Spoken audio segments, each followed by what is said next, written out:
The first night of marriage was spent with her lover. Part 1. The room was draped in elegance, with soft lighting casting golden hues on silk sheets and rose petals scattered like forgotten promises.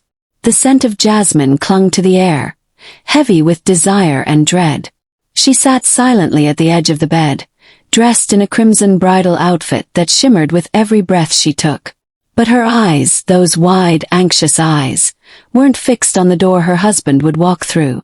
They were glued to the window, to the shadow waiting just beyond it. He had been waiting for her, watching her wedding from afar, the ache in his chest growing heavier with each ritual she performed for another man. They weren't just in love. They were bound in ways that defied logic and morality. Their relationship had been born in stolen moments, in whispered promises between breathless kisses, in midnight touches and trembling bodies pressed together behind closed doors. When she slipped out of the house and into his arms, her bangles clinking softly, her eyes spilling tears of guilt and longing, it wasn't just a reunion. It was an explosion of suppressed emotion. He didn't say a word. He simply held her like a man holding a memory before it slipped through his fingers. Their lips met in a kiss that wasn't just about lust. It was rebellion, rage, revenge. Her fingers ran through his hair, desperate and shaky. She wasn't just kissing him. She was begging him to take her away, to erase the night, to drown her in passion that would make her forget everything else. The moment her dupatta fell from her shoulders, the sacredness of her vows vanished with it. She moaned against his mouth as he lifted her, his touch burning through the layers of her bridal attire. The first night of her marriage wasn't meant for her husband. It belonged to the man who had loved her before any ceremony tried to define her worth. As they made love, her pain twisted into pleasure, her tears becoming beads of sweat on her flushed skin. Her moans echoed off the walls, not of guilt, but of freedom, of stolen euphoria. It wasn't just sex. It was rebellion coated in romance, a final act of defiance against a fate she never chose. But even as her body surrendered, her heart cracked. The thought of being caught, of the consequences, crept like a cold finger down her spine. She wasn't naive. She knew secrets didn't stay buried, especially ones this dangerous. The next morning she returned home just before dawn. Her husband, unaware, welcomed her with a tired smile and open arms. But she couldn't meet his gaze. Not after what she had done. He kissed her forehead and spoke sweet nothings, words that made her stomach churn. Because even as he touched her gently, all she could feel were the passionate fingerprints of another. Days passed. Her heart tried to cling to normalcy, but it was no use. Her lover hadn't disappeared. In fact, he was getting bolder. Messages arrived at odd hours. Gifts left outside her door. One day, a daring voice note arrived. "I want to taste you again. I want to remind you who you belong to." Her hands shook as she deleted it, fearing her husband might hear it. Then came the night of the dinner party. Family and friends surrounded her, toasting to the new couple's future. She smiled and laughed on cue, but her soul was elsewhere. And when she slipped away to the garden, needing air, he was already there, waiting in the shadows with burning eyes. He pulled her to the side, pressing her against the cold wall. "You married him," he growled in her ear. "But your body still remembers me." Before she could protest, his lips were on hers, hungry, angry, intoxicating. She didn't fight it. She melted into him like she always did. His hand traced dangerous paths down her back, lifting her legs slightly, pressing her closer. They kissed like sinners behind heaven's door, too far gone to turn back. But someone saw them. Sharp gasp, camera flash, then silence. She turned in horror, but the figure disappeared into the night. Someone had caught them. Someone had proof. And the trap had been set. The next morning began with a shiver she couldn't explain. Her skin tingled with dread as if something had been left undone, some door left open during the night. She moved through the house like a ghost, silent, restless, haunted. Her husband sat across the table reading the newspaper, sipping his tea as if nothing in the world had changed. But her world had already cracked, and the fault line was widening by the second. Her phone buzzed quietly under the table. Her hands trembled as she reached for it. One image. One warning. A photo. Grainy, slightly blurred, but unmistakably damning. Her pinned against the garden wall, lips tangled with another man's, eyes half closed in lust. The message below it was simple. Tell him. Or I will. She dropped the phone like it had burned her. Her heart thundered so violently, she thought her husband might hear it. She excused herself, locking the bathroom door behind her. Her breathing came in panicked gasps. She felt sick, cornered. Who had taken that photo? What did they want? Later that night her lover called. His voice was calm, even playful. I told you, he whispered. You're mine. This world, this marriage, these lies. You can't run from me. Not when your body still begs for me every time I touch you. Someone saw us, she hissed, glancing over her shoulder.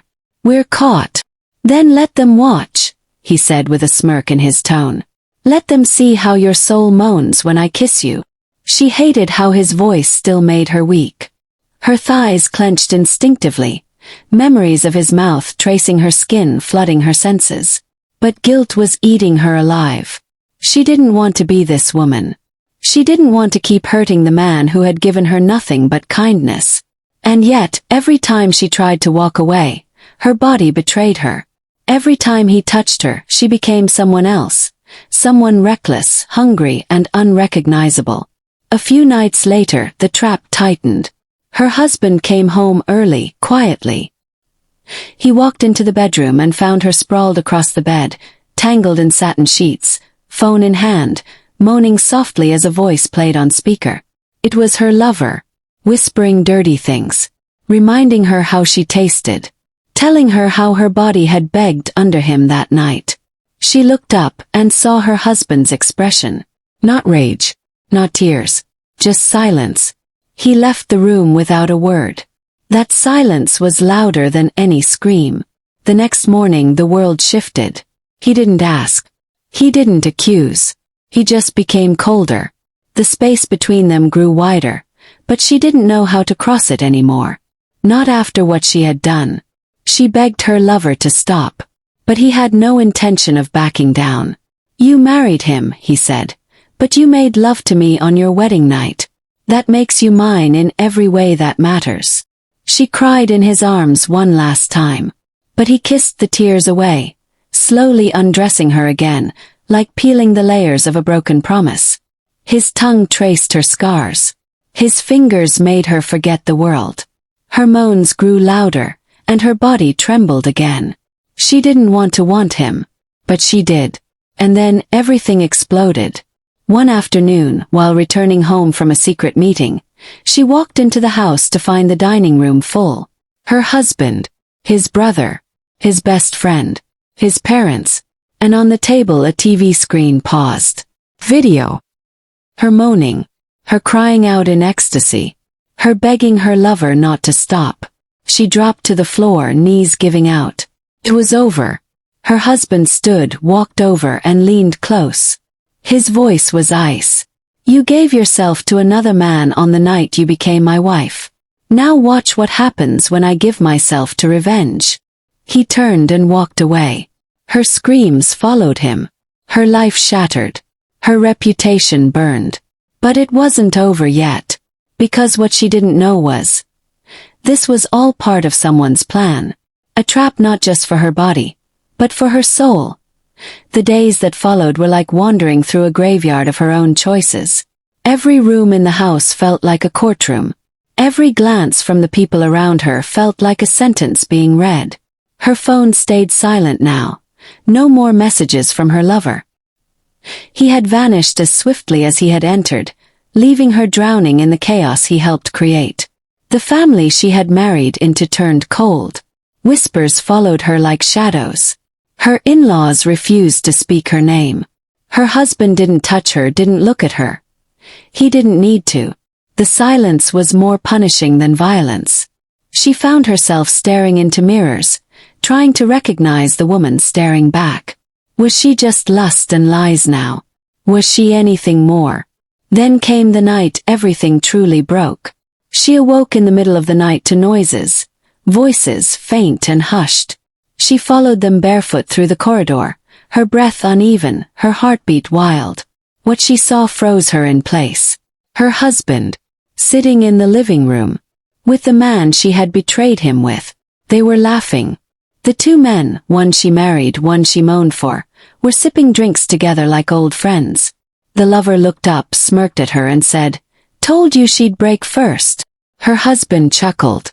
"They always do." She couldn't breathe. "What is this?" she stammered. "What the hell is this?" Her husband stood, walked over to her with calmness that terrified her. "This," he said coldly, "was revenge." Her knees buckled. He continued, "You thought you were clever. You thought your little affair went unnoticed. But what if I told you I let it happen? What if I told you I hired him to seduce you?" Her eyes widened in horror. "He's not just some ex," he said. "He's an actor. Trap. One I built the moment I suspected your wandering eyes." The lover, now revealed as a fraud, leaned against the wall and added, "She's passionate, I'll give you that. But loyalty, that didn't last 5 minutes." Her mouth opened but no words came. Her chest burned. Her stomach churned. "You ruined this marriage the moment you invited someone else into our bed on our wedding night," her husband whispered. "So I destroyed you with evidence, with performance, with truth. You don't belong to anyone now. Not me, not him, not even yourself." The next morning she was gone. Not thrown out. Not chased away. Her suitcase sat near the door.